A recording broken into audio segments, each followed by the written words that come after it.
Ukraine की फौज। शहर में जगह जगह बिखरी हुई हैं लाशें और नष्ट गाड़ियां। रूस के हमले में बुरी तरह बर्बाद हुए हैं बूचा और होस्टोमेल, और पुलिस और सेना ने आम लोगों को सुरक्षित जगह तक पहुंचाया है। तो ऐसा लगता है कि अब यूक्रेन उन जगहों पर अपनी एक्सेस बना पा रहा है जहां पर कभी रूस की सेना का दबदबा था और उन्होंने वहां पर भयंकर तबाही मचाई।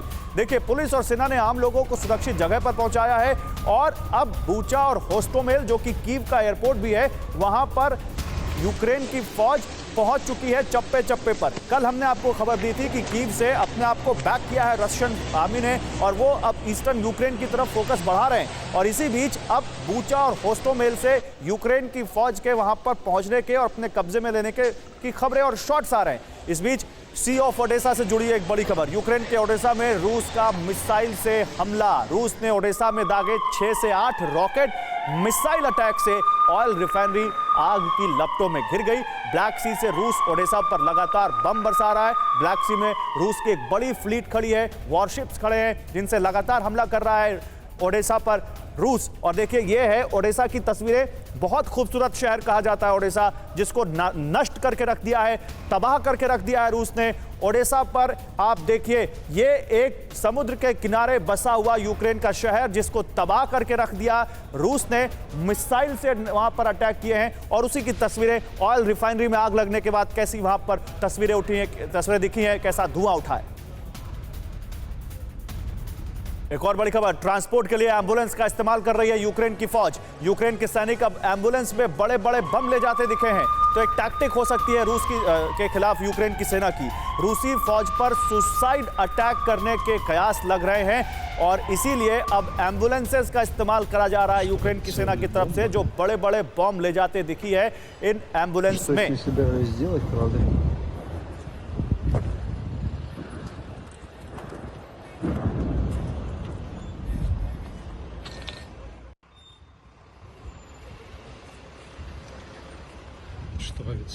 और यूक्रेन के बूचा पर वापस यूक्रेन की फौज का कब्जा हो चुका है। जो अभी मैं आपको बता रहा था, बूचा में रूसी अटैक के बाद भीषण बर्बादी दिखी है, लेकिन अब वहां यूक्रेन की फौज पहुंच चुकी है।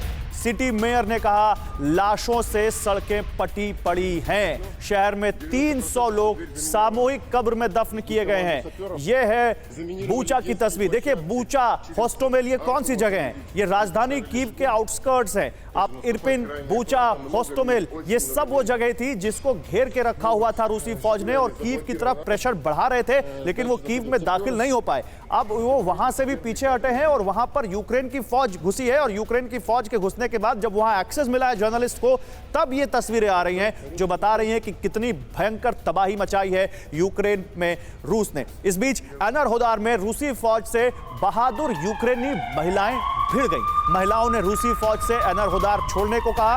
बीच सड़क महिलाओं की रूसी फौज से जोरदार बहस हुई है। एनरहोदार में भीषण फायरिंग के बाद रूसी फौज का कब्जा है।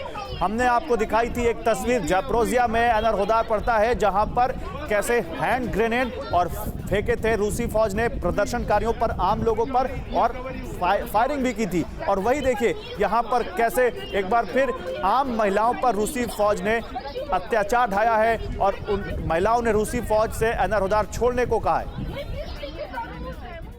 एंटी टैंक मिसाइल से यूक्रेन का रूस पर बड़ा हमला, ये जानकारी भी आ रही है। जैवलिन और लाइट एंटी टैंक से रूसी फौज के ठिकाने तबाह कर रहा है यूक्रेन। यूक्रेन के हमले में रूस की कई बख्तरबंद गाड़ियां नष्ट हुई हैं। जैवलिन और इस्कंदर, ये 2 मिसाइलें हैं जिन्होंने बहुत ज्यादा रूस को नुकसान पहुंचाया है। रूस का यूक्रेन के जैवलिन को कम आंकना भारी पड़ा है और इसीलिए देखिए कैसे रूस की सेना को नुकसान पहुंचाती हुई ये मिसाइल।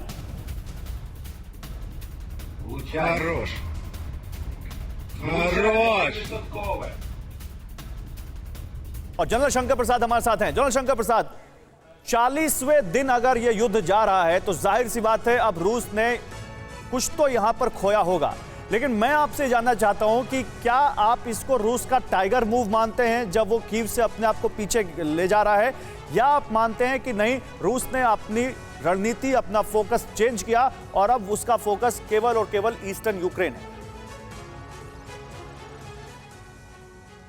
ये देखिए, उसने अवश्य अपना फोकस चेंज किया है।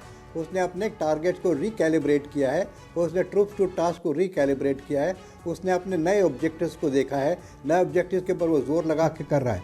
अब आप ये नए ऑब्जेक्टिव्स हैं कहाँ? नए ऑब्जेक्टिव हैं उसकी साउथ में।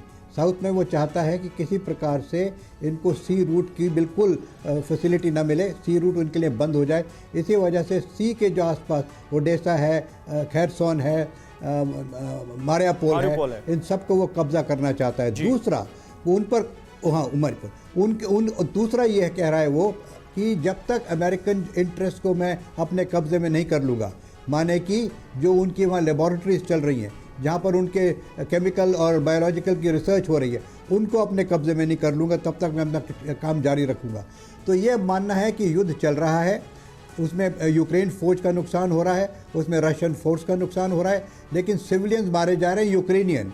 वो बड़ी दुख की बात है। ठीक है सर। नष्ट हो रही है प्रॉपर्टी और बिल्डिंग और सब चीज़, इंफ्रास्ट्रक्चर यूक्रेन का।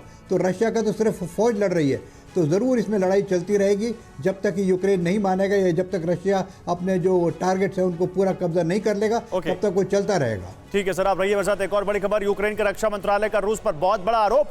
रूसी फौज बच्चों को मानव ढाल की तरह इस्तेमाल कर रही है, तो ह्यूमन शील्ड की तरह बच्चों का इस्तेमाल किया जा रहा है। रूसी फौज ये कर रही है, यह आरोप यूक्रेन ने लगाया है। अपने काफिले के साथ रूसी सैनिक छोटे बच्चों को ले जा रहे हैं ताकि उन पर कोई हमला ना करे।